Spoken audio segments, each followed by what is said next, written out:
Pozdravimo ljudi, vreme je za Clash Royale.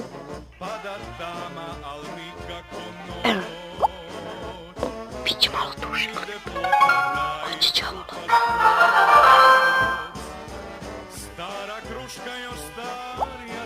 Odigrat ćemo jednu partiju. To je za sada veliki izuzetak. Franc nije izuzetak.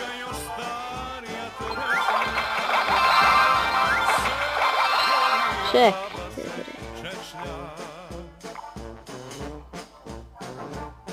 Opa, legendary chest mi ušao. Znate ljudi, gdje ću odigrati? Trening kamp. Odigrao bi ja tamo, ali to mi prošlo previše memorije, stvarno ne mogu više podržim. Stvarno me više nervirate. Znate, me jako nervirate. Ja sam čisto iz dosade uzeo ovaj klip da snimim.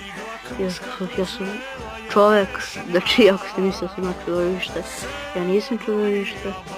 Ako bude ovaj video prešao preko 30.000 subscribera, mislim pregleda, šta onda? Hoću vam pokažem svoje lice. To se nikad neće desiti. Nikad bi se to desilo. I to je bilo to što se tiče ovog klipa.